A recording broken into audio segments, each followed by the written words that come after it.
sering temukan di dalam dunia ini. Kenapa bisa seperti itu? Karena manusia yang memberi janji adalah manusia-manusia yang tidak pasti, ya. Bisa berubah, dalam hitungan detik bisa berubah.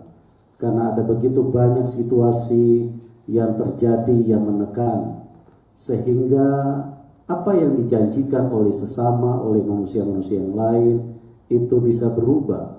Tetapi Tuhan Yesus punya janji, tidak pernah berubah. Kenapa? Karena Dia yang berkuasa, Dia yang sanggup, Dia yang peduli, Dia yang sangat mengasihi kita. Itu sebabnya hari depan yang penuh harapan adalah suatu hal yang sangat pasti di dalam Tuhan Yesus Kristus. Kalau kita perhatikan situasi yang ada di sekitar kita saat-saat ini adalah situasi yang menuju kepada penggenapan firman Tuhan. Firman Tuhan di dalam 2 Timotius 3 mengatakan pada akhir zaman ini akan terjadi masa yang sukar. Ya, ada orang yang berkata, kami bernubuat bahwa kita akan dipulihkan, kita akan dipulihkan. No. Anda melawan firman Tuhan. Firman Tuhan itu ya dan amin. Firman Tuhan sudah berkata bahwa pada akhir zaman akan terjadi masa yang sukar. Ya, kecuali Anda punya firman Tuhan lain, Anda punya Bible lain, nah mungkin Anda bisa bernubuat lain, ya. Tapi kalau Anda bernubuat berdasarkan dengan Alkitab yang sama yang kita pegang, maka saya ingin katakan, semakin hari, semakin ke depan, zaman akan semakin sukar. Kalau mau zaman yang enak, mau zaman yang penuh dengan harapan, penuh dengan damai sejahtera, penuh dengan kemuliaan, penuh dengan susu dan madu, penuh dengan segala kekayaan dari kehidupan ini, itulah zaman di Yerusalem baru. Makanya bangsa Israel satu ketika dipimpin oleh Musa menuju ke tanah Kanaan, tanah yang berlimpah susu dan madu, tanah yang berlimpah dengan berkat-berkat. Itu adalah bayangan. Nah, Tuhan Yesus datang ke dalam dunia ini untuk membawa kita menuju ke Yerusalem baru, ke tanah Kanaan baru, tanah yang berlimpah dengan segala kebaikan. Itu sebabnya pastikan hidupmu, jangan sampai engkau salah melangkah, teman-teman. Jangan sampai salah mengambil keputusan. Ingat baik-baik, kita ada di dalam dunia ini, ada di persimpangan yang sangat-sangat menekan. Persimpangan yang sangat-sangat membuat kita bukan hanya pusing tujuh keliling, kita pusing 7 juta keliling, bahkan mungkin lebih dari itu. Karena dunia ini tidak jelas, dunia ini serba menghimpit, dan dunia ini membawa semua manusia kepada kematian. Dunia membawa manusia kepada semua penderitaan. Coba lihat dengan adanya COVID-19 ini, bagaimana manusia dijebak, ditekan dari segala sudut.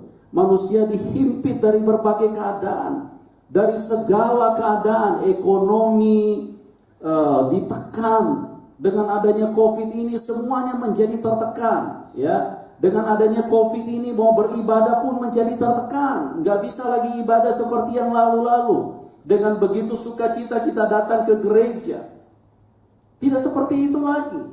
Begitu tertekan. Pendeta saja begitu tertekan. Karena apa? Karena tidak bisa berjumpa dengan jemaat secara langsung. Nah, jemaat juga apalagi? Apalagi orang-orang yang sudah dekat-dekat dengan check out, orang tua. Mereka pun tidak bisa beribadah lagi, dibatasi. Ada peraturan umur yang 50 tahun ke atas disarankan untuk ibadah dari rumah saja, tidak boleh ibadah ini. Tidak boleh ibadah tatap muka, tidak boleh onsite. Semua begitu menekan. Apalagi dari segi apapun, semua begitu tertekan, ya. Kalau kita perhatikan, memang itu sudah difirmankan Tuhan. Yohanes 10 ayat 10 berkata, pencuri datang hanya untuk mencuri, membunuh dan membinasakan. Tapi aku datang supaya kamu mempunyai hidup dan mempunyai di dalam segala kelimpahan. Ya, kita baca di dalam Yohanes 10 ayat yang ke-10. Pencuri datang hanya untuk mencuri, membunuh, dan membinasakan. Tapi aku datang supaya kamu mempunyai hidup dan mempunyai di dalam segala kelimpahan. Yohanes 10 ayat 10, demikian firman Tuhan, pencuri datang hanya untuk mencuri dan membunuh dan membinasakan. Aku datang supaya mereka mempunyai hidup dan mempunyainya dalam segala kelimpahan. Ya, ini yang terjadi, saudaraku. Firman Tuhan ini ya dan amin. Ini bukan hanya kata-kata, bukan hanya tulisan, tapi dia hidup. Dan karena firman Tuhan ini adalah kebenaran, maka inilah yang terjadi di dalam hidup manusia. Pencuri datang hanya untuk mencuri, membunuh, dan membinasakan. Apa yang dia curi? Sebuah kebaikan Tuhan. Manusia diberi hidup dengan segala kelimpahan. Manusia diberi hidup dengan segala kebaikan. Tapi iblis datang dan mencuri semua kebahagiaan itu. Membuat manusia semakin tertekan saat ini. Karena dari segala sudut iblis mengambil tempat, mengambil ruang untuk mempersempit hidup manusia. Apa tujuan iblis? Dia tidak ingin manusia bahagia. Makanya saya selalu katakan di dalam dunia ini hanya ada dua kuasa. Kuasa Tuhan dan kuasa setan. Jika Anda tidak bersama dengan Tuhan, berarti Anda bersama dengan setan. Ya, tolong jangan tersinggung. Karena inilah kebenaran. Tidak ada dua kebenaran. Kebenaran itu hanya satu. Tidak mungkin ada dua kebenaran, apalagi tiga, tidak mungkin. Kebenaran itu hanya satu. Injil kebenaran. Inilah kebenaran, saudara. Dan semua yang terjadi di dalam hidup manusia, semua sudah ditulis di dalam Injil kebenaran ini. Jadi kita yang ada di dalam Tuhan, kita tidak kaget-kaget lagi. Memang semua adalah penggenapan. Pencuri datang mencuri dan membunuh dan membinasakan. Semua aktivitas manusia dicuri. Mau belajar pun diambil.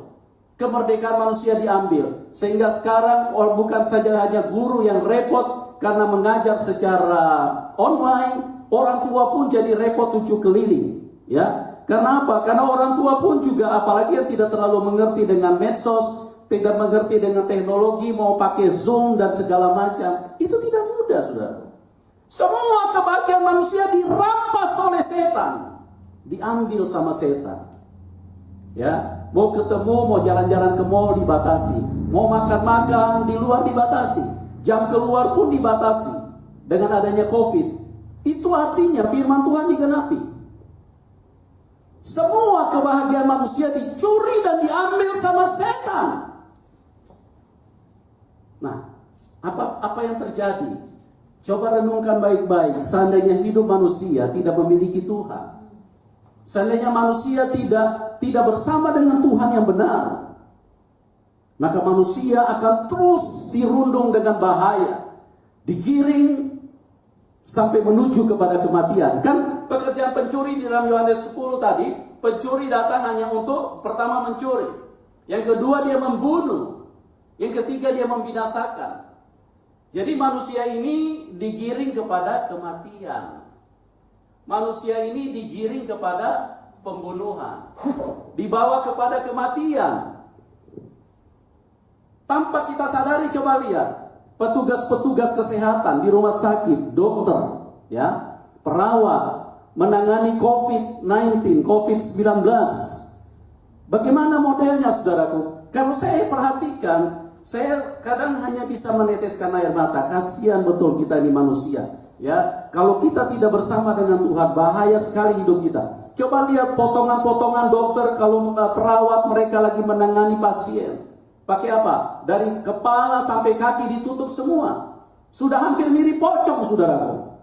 Hampir-hampir tidak ada bedanya dengan pocong. Cuman ini saja mata yang masih bisa kelihatan. Kaki karena masih hidup jadi tidak bisa diikat. Itu tujuan setan. Setan membawa manusia semua menuju ke situ. Setan membawa manusia untuk menuju kepada kematian. Begitu jahatnya setan di tengah-tengah dunia ini. Begitu berbahayanya kehidupan di tengah-tengah dunia ini kalau kita tidak punya Tuhan. Makanya firman Tuhan sekali lagi saya katakan, firman ini ya dan amin. Pencuri datang hanya untuk mencuri, membunuh dan membinasakan. Tapi aku datang supaya kamu mempunyai hidup dan mempunyai di dalam segala kelimpahan. Oh, kita bersuka cita karena kita mendapatkan kasih karunia Tuhan, mendapatkan kemurahan Tuhan, untuk mendapatkan kehidupan. Aku datang supaya kamu beroleh hidup. Aku datang supaya kamu memiliki hidup dan memilikinya di dalam segala kelimpahan. Saudaraku, ini tawaran yang begitu luar biasa yang Tuhan hadirkan di dalam setiap kita, ya, yang Tuhan tawarkan kepada setiap manusia. Itu sebabnya Tuhan Yesus pada saat dia selesai melakukan penebusan, pada saat dia selesai membayar semua dosa manusia, dia naik ke surga, dia terangkat ke surga untuk menyediakan tempat bagi kita. Dalam Yohanes 14 ayat 1 dan 2, di rumah Bapakku banyak tempat tinggal, jangan gelisah hatimu. Tuhan menyediakan harapan, hari depan yang penuh dengan harapan. Hanya Tuhan yang bisa memberi harapan. Karena dia bukan saja mengasihi, tapi dia berkuasa. Tidak ada yang bisa mengalahkan Tuhan. Setan tidak bisa mengalahkan Tuhan. Kenapa ada kematian? Karena setan, saudaraku. Ini sudah ditulis di sini. Tuhan tidak pernah membunuh manusia. Tuhan menciptakan kehidupan. Mana mungkin Tuhan bisa membunuh manusia? Tuhan begitu mengasihi manusia. Sama dengan satu ketika waktu perempuan ketangkap lagi berbuat zina. Ahli-ahli Taurat menangkap perempuan itu dan membawa ke hadapan Tuhan Yesus. Mereka berkata, menurut engkau perempuan ini harus diapakan? Tuhan Yesus berkata apa? Barang siapa yang tidak pernah berbuat dosa, biarlah dia yang melempar paling pertama. Apa artinya kalimat itu? Artinya Tuhan datang mengasihi perempuan yang berdosa. Tuhan datang untuk menyelamatkan kita. Tuhan datang untuk melepaskan kita dari kematian. Apa jadinya kalau pada saat perempuan yang berdosa, yang berzina pada waktu ketangkap itu, kalau dia tidak berjumpa dengan sang kehidupan, kalau dia tidak berjumpa dengan sang yang baik pemberi kehidupan itu, maka perempuan itu akan mati. Karena apa? Karena mereka berada di dalam lingkaran setan. Perempuan itu ada di dalam lingkaran setan. Ahli-ahli Taurat itu mereka tanpa sadar, mereka lagi diperalat sama setan untuk membunuh perempuan itu. Ya, mereka berkata menurut hukum Musa perempuan ini harus dilempar dengan batu. Itu artinya pada saat itu kalau mereka melempar perempuan itu dengan batu, maka perempuan itu akan mati. Ya. Sekali lagi saya katakan, Tuhan datang, Tuhan tidak pernah menciptakan kematian. Ya, banyak orang-orang yang tidak mengerti. Orang selalu berkata bahwa kalau manusia mati itu adalah kehendak Tuhan. Tidak pernah Tuhan punya kehendak untuk manusia mati. Orang Tuhan pencipta kehidupan kok. Masa Tuhan yang menciptakan kehidupan, Tuhan yang sama kok menciptakan kematian? Itu tidak mungkin. Itu sangat tidak mungkin. Itu mustahil. Itu hanya karena kebodohan sehingga manusia bisa berpikir negatif atau berpikir salah tentang Tuhan. Mereka berpikir bahwa Tuhanlah yang membunuh manusia. Ya, sudah kembali ke ribaannya, sudah kembali kepada pencipta. No, Tuhan tidak pernah menciptakan kematian. Tuhan justru datang menggantikan kita. Dialah yang mati. Supaya apa? Supaya kita tidak perlu mati. Karena di dalam dia ada hidup. Makanya dikatakan Tuhan Yesus adalah Tuhan kehidupan. Siapa yang percaya kepada dia, dia hidup. Siapa yang percaya kepada Tuhan, maka dia hidup. Karena di dalam Tuhan Yesus ada kehidupan. Oke teman-teman, firman Tuhan berkata, pencuri datang hanya untuk mencuri, membunuh, dan membinasakan. Kita lihat di dalam Yohanes 8 ayat 44. Apa pekerjaannya iblis? Ya, supaya kita tahu. Ya, jangan kita berpikir kalau ada kematian, itu berarti kehendak Tuhan. Tuhan tidak pernah menghendaki kematian. Tuhan menciptakan kehidupan. Tuhan menghendaki manusia hidup. sudah katakan contoh di dalam Alkitab. Perempuan yang berdosa, yang berzina sekalipun, waktu diperhadapkan kepada Tuhan, Tuhan datang untuk memberi hidup. Aku datang supaya kamu mempunyai hidup dan mempunyai di dalam segala kelimpahan. Aku datang supaya kamu mempunyai hidup. Tapi kalau iblis datang, dia datang untuk membunuh manusia. Makanya saya katakan di beberapa waktu yang lalu, saya katakan bahwa corona itu iblis, saudaraku. Itu produk iblis. Iblis menggiring manusia kepada satu kesesakan yang begitu tinggi, sehingga manusia tidak bisa bergerak kemana-mana dengan tujuan bahwa iblis ingin membunuh semua manusia. Kita lihat Yohanes 8 ayat 44. Demikian firman Tuhan. Iblislah yang menjadi bapamu, dan kamu ingin melakukan keinginan-keinginan bapamu. Ya, yang besar sedikit. Ia adalah pembunuh manusia sejak semula. Ia adalah pembunuh manusia sejak semula. Ia adalah pembunuh manusia sejak semula. Sejak dari Taman Eden, iblislah yang membunuh manusia. Iblislah yang menginginkan kematian manusia. Tuhan tidak pernah menginginkan, Tuhan tidak pernah menciptakan kematian. Ya, Tuhan adalah pencipta kehidupan. Dari dalam rahim ibu, Tuhan menciptakan, menghadirkan kehidupan, memberi roh kehidupan buat manusia. Mana mungkin Tuhan yang sama menciptakan kematian? Ya, jadi kalau kita lihat, kita berkunjung ke rumah duka, kita berkunjung ngelayat orang meninggal, kita bisa tahu betapa jahatnya setan itu di dalam hidup manusia. Selama ini setan tidak pernah menampakkan, tidak pernah ingin diketahui, tapi jahatnya luar biasa setan ini. Hanya Tuhanlah yang tahu kejahatannya setan. Dia bermain di belakang layar. Oke Bapak Ibu, yang saya kasih di dalam Tuhan, dekatlah kepada Tuhan. Karena apa?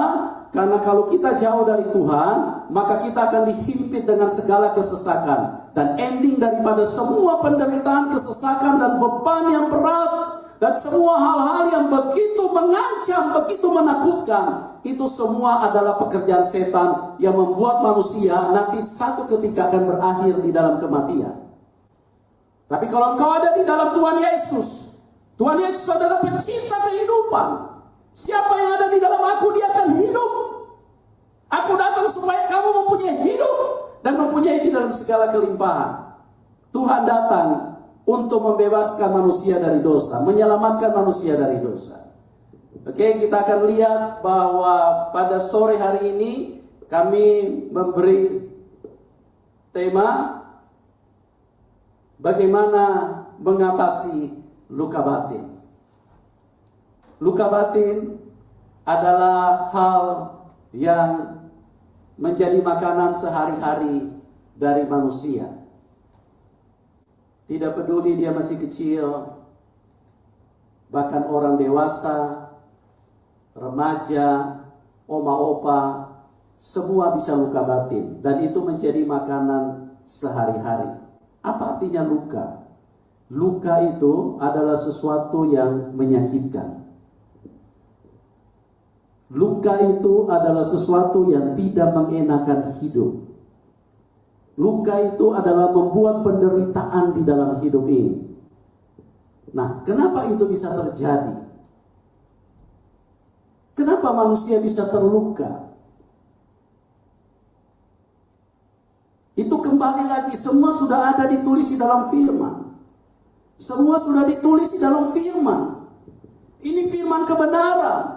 Tidak ada lagi yang bisa disanggah bahwa ini adalah firman kebenaran. Semua sudah ditulis di sini.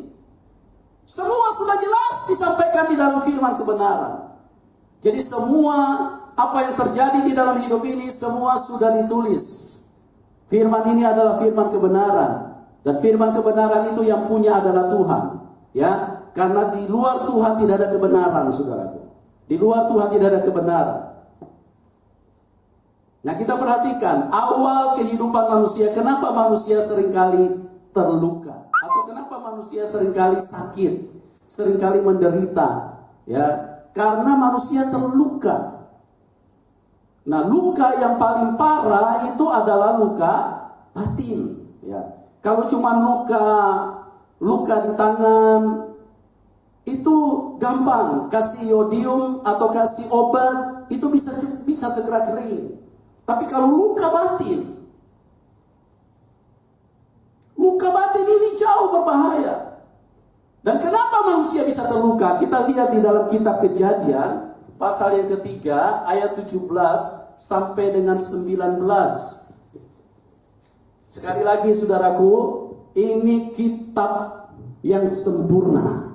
Ini kitab kebenaran. Bukan hanya segudang kata-kata yang dimasukkan ke sini, tapi semuanya itu penggenapan, ada buktinya. Semuanya itu sudah tertulis di dalam firman ini. Kejadian 3 ayat 17 sampai dengan 19.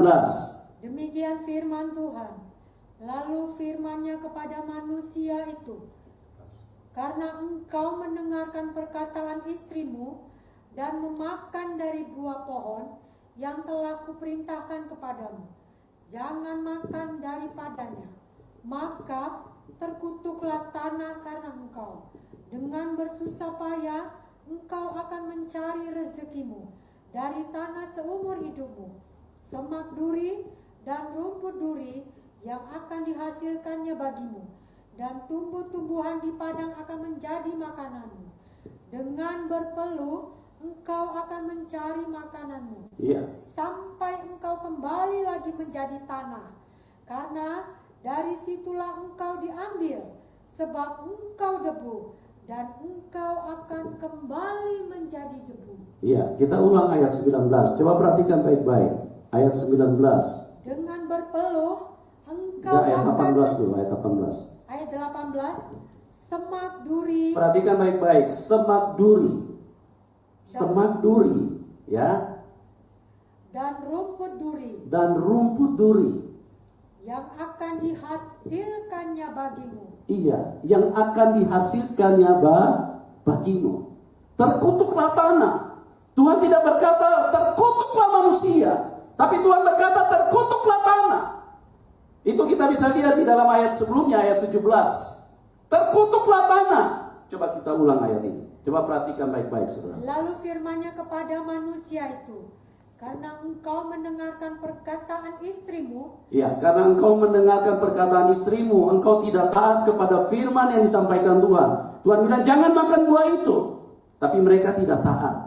Mereka lebih mendengarkan perkataan iblis. Makanya itulah di seluruh dunia yang namanya kebohongan itu sudah mengakar mendarah daging. Karena apa? Karena iblis berbohong kepada manusia, dan sejak awal manusia sudah masuk di dalam perangkap kebohongan. Makanya manusia sejak kecil sudah jago berbohong, saudaraku. Inilah sekali lagi, ini kitab yang sempurna. Ini semua sudah ditulis di sini. Oke, kita lihat ayat ini. Semak duri dan memakan dari buah pohon yang telah kuperintahkan kepadamu. Jangan makan daripadanya, maka terkutuklah tanah karena engkau. Terkutuklah tanah karena engkau. Tuhan tidak berkata terkutuklah manusia. Kenapa? Karena Tuhan sangat sayang kepada manusia. Tuhan ingin menolong manusia. Cuma manusia karena sudah dikuasai setan pikirannya pada waktu itu, sudah dikuasai oleh iblis pikirannya pada waktu itu, mereka malah mempersalahkan Tuhan. Nah, ini yang terjadi. Terkutuklah tanah. Terus, dengan bersusah payah engkau akan mencari rezeki. Iya, dengan bersusah payah engkau akan mencari rezeki.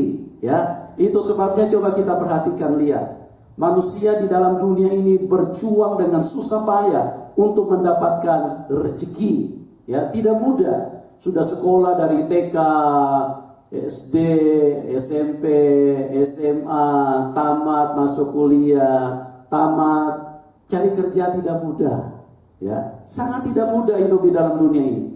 Firman Tuhan kembali lagi.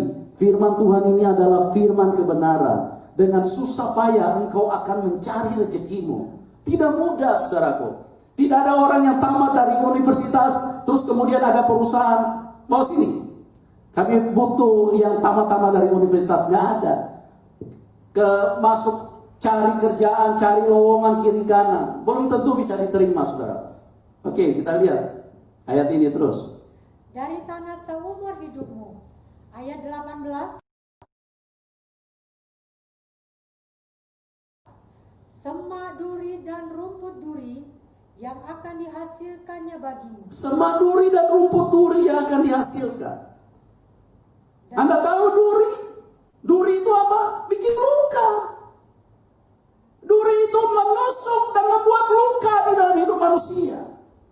Makanya selama manusia ada di dalam dunia ini, manusia gampang sekali terluka. Gampang sekali terluka. Orang berteman gampang terluka dengan temannya. Anak-anak gampang terluka dengan orang tuanya. Istri gampang terluka dengan suaminya. Suami pun juga gampang terluka dengan istrinya. Karena apa? Karena duri. Semak duri akan mengitari kehidupan manusia. Coba kita ulang ayat 18 ini. Semak duri dan rumput duri. Semak duri dan rumput duri. Yang akan dihasilkannya bagimu. Iya, yang akan dihasilkan. Jadi selama manusia menumpang di dalam dunia ini, itulah yang mengelilingi kehidupan manusia. Orang tua terlambat senyum sedikit, anak-anak tersinggung, terluka hatinya. Ya.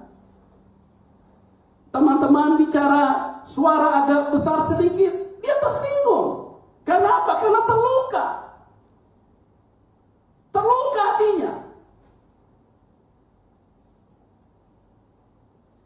Dalam segala aktivitas, gampang sekali manusia terluka, sakit hati. Sakit di sini, terluka, luka batin. Itu sudah menjadi makanan sehari-hari hidup manusia. Dan tidak ada manusia yang bisa bebas dari situ. Makanya manusia dipenuhi dengan kebencian. Kenapa manusia dipenuhi dengan kebencian? Karena hatinya luka. Luka. Dia merasa tidak nyaman dengan hidup ini. Dia merasa segala sesuatu itu harus dilenyapkan. Segala sesuatu harus dilenyapkan. Sungguh mengerikan hidup manusia. Sungguh mengerikan hidup manusia. Kenapa? Karena terluka. Sakit. Belum bilang lagi sakit secara tubuh, secara fisik. Luka batin. Pada hari ini kita bicara luka batin saja dulu. Perasaannya sakit. Fitnahan bikin sakit hati. Omelan bikin sakit hati. Terlambat disapa sakit hati. Semua sakit hati. Sakit hati terus. Karena apa? Karena manusia dikelilingi dengan duri. Semak duri dan onak duri. Coba kita lihat lagi ayat 18 ini. Supaya kita menjadi jelas, saudaraku. Dan tidak bisa dibantah, ini adalah kebenaran firman Tuhan. Semak duri dan rumput duri. Semak duri. Hidup di dunia ini tidak mudah. Sangat tidak mudah. Semak, ya. Semak itu mengganggu sekali. Membuat perjalanan kita tidak nyaman. Salah-salah kita jatuh. Salah-salah kita bahaya karena semak-semak. Belum lagi duri. Sungguh mengerikan, saudaraku. Sungguh mengerikan hidup di dalam dunia ini. Kenapa terjadi perceraian di mana-mana? Karena sakit hati. Kenapa sakit hati? Karena luka. Ada tusukan semak duri. Semak duri dan onak duri mengelilingi hidup manusia. Tiba-tiba sudah, sakit sekali. Sakit hati ini. Akhirnya apa? Akhirnya iblis yang menang. Iblis yang tertawa. Iblis yang bersuka cita. Nah, saudaraku yang saya kasih di dalam Tuhan, bagaimana kita bisa mengatasi luka batin? Bagaimana kita bisa mengatasi luka batin? Firman Allah punya jawaban yang jelas. Luka batin tidak ada obatnya di rumah sakit. Luka batin tidak ada obatnya di tempat wisata. Luka batin tidak ada obatnya di psikiater. Luka batin tidak ada obatnya kepada sesama manusia. Tidak ada. Luka batin hanya bisa diobati oleh Tuhan itu sendiri. Hanya Tuhanlah yang berkuasa. Setiap orang yang datang kepada Tuhan, maka kehidupan dari semak duri, dari onak duri, dari semua yang menyakiti, yang membuat kita gampang sekali sakit hati, terluka, itu dibebaskan. Kita dipindahkan dari semak duri, dikembalikan ke Taman Eden, saudaraku. Hanya Tuhan yang sanggup membebaskan Anda. Ya, anak-anak bisa membuat orang tuanya terluka. Orang tua juga bisa membuat anak-anaknya terluka. Jangan bilang lagi cuma teman-teman, cuma sahabat-sahabat. Ya, kalau Anda lagi menguntungkan, nah teman-teman dekat. Tapi coba kalau Anda lagi tidak seperti mereka harapkan, mereka akan tinggalkan. Tidak ada manusia yang baik di dalam hidup ini. Tidak ada manusia yang baik. Yang baik itu hanya Tuhan Yesus. Hanya Dialah yang mampu mengobati semua luka, semua penderitaan, semua yang membuat kita sakit. Hanya Tuhan yang bisa bebaskan itu. Kita lihat di dalam 2 Korintus 3 ayat 17. 2 Korintus 3 ayat 17. Di mana ada roh Allah, di situ ada kemerdekaan. 2 Korintus 3 ayat 17. Sebab Tuhan adalah roh. Sebab Tuhan adalah roh. Di mana ada roh Allah, di mana ada roh Allah, di situ ada kemerdekaan. Di situ ada kemerdekaan. Anda tahu merdeka? Apa yang terjadi jika manusia merdeka? Suasananya sukacita, nyanyi-nyanyi, nari-nari, bersorak-sorai. Itu pada saat manusia merdeka. Semua haknya tidak bisa diambil karena dia merdeka. Dia menguasai semua haknya. Semua yang disediakan Tuhan itu adalah miliknya. Tidak bisa diganggu oleh siapapun. Karena dia merdeka, dia penguasa, dia menguasai seluruh keadaan. Itu hanya bisa ditemukan apabila Roh Kudus turun di dalam hidup manusia. Di mana ada Roh Kudus, di situ ada kemerdekaan. Kalau Anda tidak mau luka batin, jangan cari istri banyak-banyak. Ya. Kalau Anda tidak mau luka batin, jangan salah memilih teman. Kalau Anda tidak mau luka batin, jangan cari di mana-mana. Karena hanya Tuhan. Di mana ada Roh Kudus, di situ ada kemerdekaan. Di mana ada Roh Allah, di situ ada kemerdekaan. Kita benar-benar dibebaskan, dimerdekakan. Tidak ada lagi jajahan, tidak ada lagi tekanan. Ingat, onak duri, semak duri membuat hidup kita tidak nyaman. Kita mau bergerak ke kanan, ketusuk kita. Mau bergerak ke depan, ketusuk kita. Karena duri semua. Mau mundur ke belakang apalagi, tidak pakai mata. Tambah tajam dia nancap di dalam hidupmu. Ya, kita mau mundur, kita mau ke samping juga banyak duri. Onak, semak duri mengelilingi hidup manusia. Tidak ada yang bisa bebaskan kita. Tidak ada yang bisa bebaskan kita. Ingat, Tuhan Yesus adalah pribadi yang baik. Aku datang supaya kamu mempunyai hidup dan mempunyai di dalam segala kelimpahan. Pada saat perempuan yang punya 5 suami ada di sumur Yakub, pada waktu ketemu dengan Tuhan Yesus, Tuhan tidak menghukum dia. Karena Tuhan mengasihi siapapun. Siapapun Anda, berapa besar pun dosamu, tetap engkau dikasihi Tuhan. Amin. Tuhan ingin membebaskan kau dari semak duri, dari onak duri. Jangan pernah cari di mana-mana. Pendidikan tidak bisa membuat engkau keluar dari onak duri. Tidak bisa. Ya, tidak bisa. Tidak bisa membuat engkau bebas dari sakit hati. Tidak bisa, saudaraku. Hanya Tuhan yang mampu. Hanya Tuhan yang sanggup. Makanya di dalam Tuhan Yesus, pada waktu kita datang kepada Tuhan Yesus, kita adalah ciptaan baru. 2 Korintus 5 ayat 17. Siapa yang ada di dalam Kristus, dia adalah ciptaan baru. Jadi sudah tidak ada di semak duri lagi, tidak ada di dalam onak duri lagi. Kita hidup di dalam damai sejahtera Tuhan. Kita hidup di dalam kebahagiaan yang disediakan Tuhan. Oh, betapa luar biasa. Kembali lagi di dalam tadi dikatakan, aku datang supaya kamu mempunyai hidup dan mempunyai di dalam segala kelimpahan. Kalau berlimpah, siapa yang tidak senang? Siapa yang tidak senang? Ya, punya kebahagiaan yang berlimpah-limpah, sukacita yang melimpah-limpah, puas dengan segala sesuatu melimpah-limpah. Oh, betapa luar biasanya Tuhan. Kita baca ayat ini, 2 Korintus 5 ayat 17.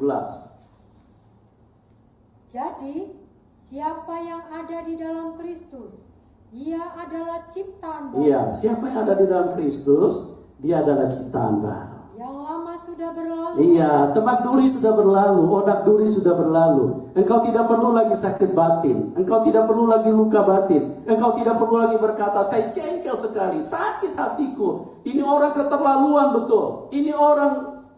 Anda tidak akan begitu lagi. Karena apa? Karena yang ada di dalam Kristus, dia adalah ciptaan baru. Damai, sukacita yang dari Tuhan masuk di dalam hidupnya. Coba Anda perhatikan, setiap narasumber yang kami hadirkan, waktu mereka dijamah Tuhan Yesus, sukacita melimpah di dalam hidup mereka. Tidak ada lagi amarah-amarah yang sedikit-sedikit cuma ingin ngajak berkelahi. Preman-preman yang brutal, semua berubah di jamaah Tuhan. Karena apa? Hatinya sudah tidak sakit. Luka batinnya sudah sembuh. Tidak ada sakit hati lagi. Ya, teman-teman, engkau umat Tuhan, kalau engkau masih sedikit-sedikit sakit hati, saya ingin katakan engkau belum pindah dari onak duri. Engkau masih ada di situ. Engkau masih hidup secara daging. Engkau masih hidup secara dunia. Karena dunia ini semak onak duri melingkar, menguasai hidup manusia. Terkutuklah tanah, semak dan onak durilah yang menjadi yang dihasilkan dari apapun yang kau usahakan.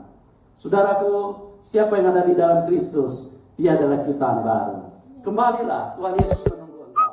Tuhan Yesus berkata, marilah nak, engkau yang letih lesu dan berbeban berat, aku akan memberi kelegaan kepadamu. Oh, mau cari di mana pribadi seperti ini?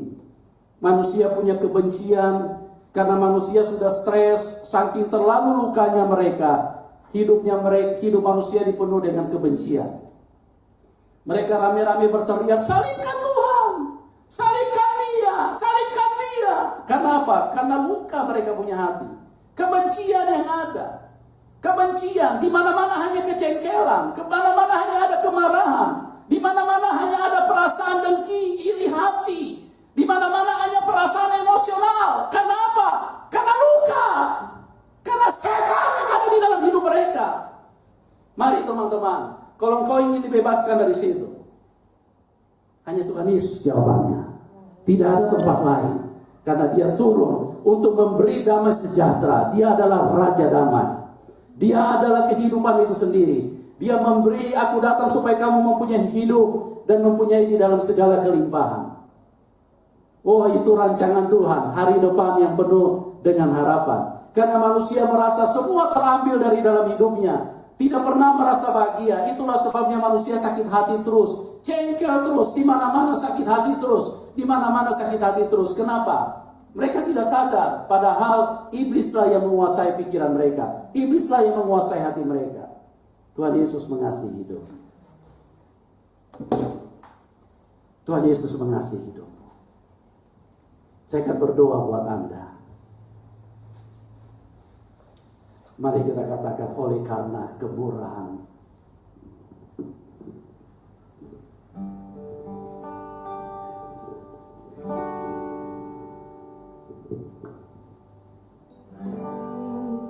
karena kemurahan Tuhan ku ada sampai hari ini. Mari angkat tanganmu, engkau yang di rumah, angkat tanganmu, saudara. Karena kebaikan Tuhan, janji-Mu terjadi padaku. Sekali lagi katakan, oleh karena kemurahan Tuhan. Karena kemurahan Tuhan ku ada sampai hari ini.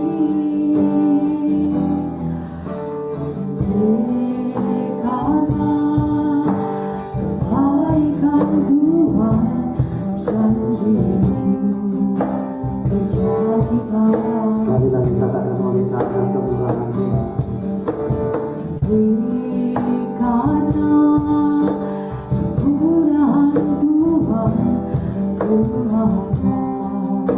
sampai hari ini. Karena kebaikan Tuhan janji-Mu terjadi baik. Dengan lembut saja katakan dari awal, oleh karena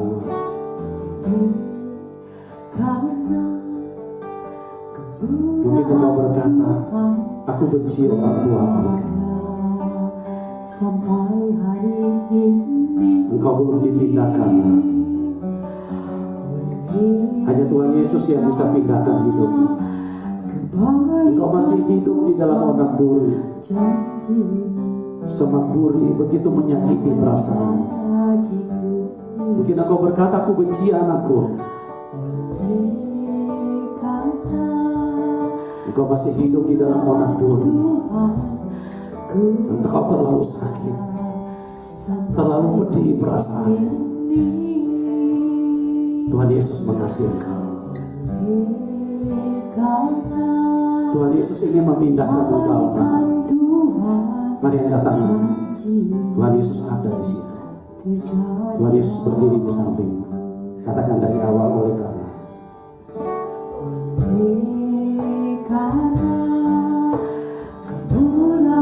Tuhan Yesus sangat paham apabila engkau sedikit-sedikit jengkel, engkau sedikit-sedikit emosi, itu karena onak duri terlalu melingkar di dalam hidupmu. Engkau terlalu dihimpit dengan hal-hal seperti itu. Katakan dari awal dengan lembut, saudaraku.